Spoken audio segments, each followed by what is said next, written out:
Praise the Lord, glory to God. Sa mga pagkakataong ito ay sa panibagong content po na aking ibabahagi at ipaglilingkod sa inyo. Sa aklat po ng Mateo 24, talatang 43, datapat ito'y talastasin ninyo na kung nalalaman ng puno ng sambahayan kung anong panahon darating ang magnanakaw, ay hindi niya pababayaan tibagin ang kanyang bahay, kundi siya ay magpupuyat. Sino ang katuparan sa prophecy of Jesus Christ ayon sa aklat ng Mateo 24, talatang 43? Ito ngayon ang ating liliwanagin sa ating mga viewers at mga subscribers, lalo na sa mga relihiyon na nagkakaroon ng katanungan patungkol sa good man of the house. Ang good man of the house, nang ibig sabihin ay mabuting puno ng sambahayan ng Diyos. Kaya ang Diyos ay may sambahayan, at sa ating panahon sa kawakasan ng huling araw, si Kristo ay nag-prophecy sa kanyang panahon nang siya ay narito pa, na may lilitaw na isang propeta na ito'y tatawaging good man of the house.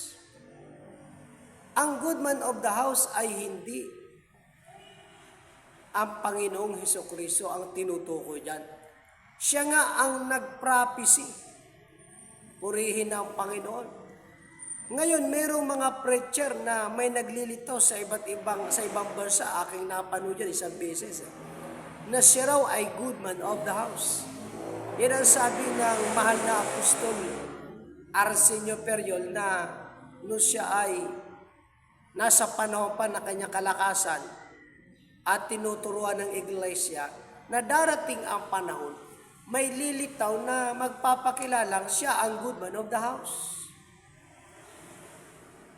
Yan ang sinasabi ng Panginoon o ng good man of the house.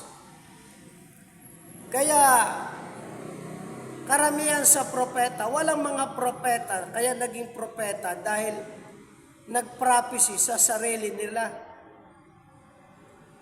Halimbawa, ang Panginoong Hesukristo, nang suguin upang maging tagapagligtas dito sa sanlibutan, ang propeta na nag-prophecy sa kanya ay ang propeta Isaias. Kaya ang Panginoong Hesukristo, siya ang nag-prophecy at hindi niya hinulaan ang kanyang sarili. Ngayon, sino ang kaganapan ng prophecy of Jesus Christ? Ayon sa Mateo 24:43. Ang kaganapan po dito sa prophecy of Jesus Christ ay ang mahal na apostol Arsenio Tan Periol. Purihin ang Panginoon. Ngayon, bakit natin nasabi, paano natin mapapatunayan batay sa salita ng Diyos na nasusulat sa banal na kasulatan na ito ay katuparan nga sa mahal na apostol Arsenio Periol, na siya ang good man of the house? Sabagat ang good man of the house, ang katangian ng good man of the house, mga viewers at mga subscribers, sabi, meron siyang nalalaman. Ano ang kanyang nalalaman? Sabi, kung anong panahon darating ang Panginoon. Mateo 24:43. Kaya, napapatunayan natin sa talatang iyan na si Apostol Arsenio Periol, siya ang katuparan ng prophecy of Christ. Bakit?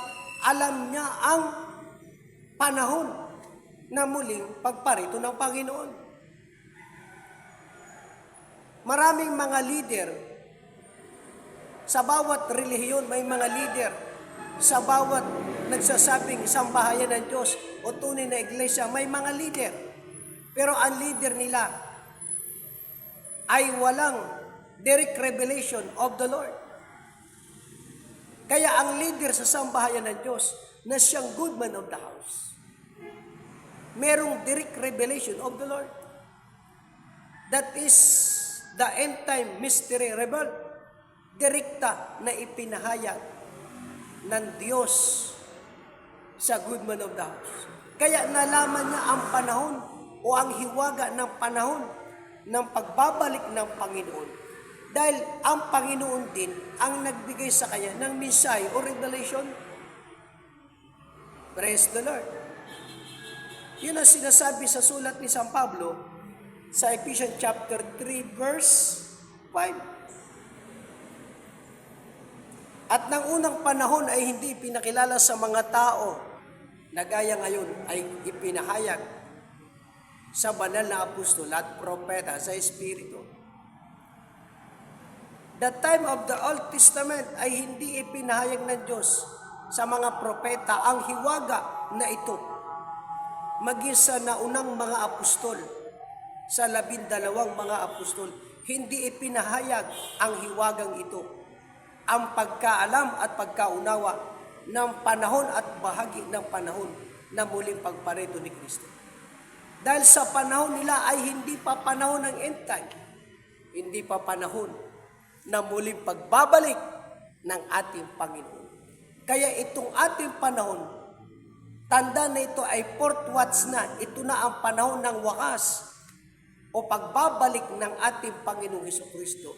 Dahil yung sarado na hiwaga na sinasabi sa sulat ni San Pablo sa Romans chapter 16 verse 25 to 26, natatago sa katahimikan ng panahon walang hanggan. Ngayon ay binuksan na ito. Paano binuksan ng Diyos? Ipinahayag sa good man of the house, the leader of the church, the good man of the house. He is the apostle Arsenio Tan Period. Purihin ang Panginoon. Praise the Lord. Kaya, mga kaibigan, ang good man of the house, siya rin ang forerunner of Jesus Christ and His second coming. To God be the glory. Kaya, pag atin tinanggap ang mensaheng ito, ating tinanggap ang good man of the house, mga iniibig, darating ang Panginoon. Kasama ka sa iglesyang banal, iglesyang handa o nagpupuyat na ipepresent kay Kristo na sakdal na iglesia. Praise the Lord. To God be the glory. Pansinin niyo kung gaano kadakila ang good man of the house. Walang leader na nakakaalam ng panahon at hiwaga ng panahon ng pagbabalik ni Kristo. Kahit sila Soriano, sila Kibuloy, na nagpapakilalang siya na raw ang Diyos, siya na ang Kristo, hindi niya alam ito, hindi niya maunawaan ito. Bakit? Sapagkat ito'y itinago sa kanila, inilihim sa kanila. Ni ang mga propeta nga, hindi alam ito Ni ang 12 mga apostol. Ganyang karunong, katalino at kadakila ang good man of the house. He is the prophet of the Lord in our time. Sa Old Testament, sabi sa Kronika 20:20, sumampalataya kayo sa Diyos, matatatag kayo. Sumampalataya kayo sa kanyang mga sugo, giginhawa kayo. Ang tagumpay ninyo, if you believe Christ, you believe the prophet of the Lord and our time, the good man of the house.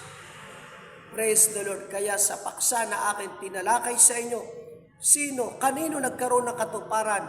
Ang prophecy of Christ. Ito ay nagkaroon ng kaganapan sa buhay ng mahal na apostol Arsenio Period. Purihin ang Panginoon. Tara!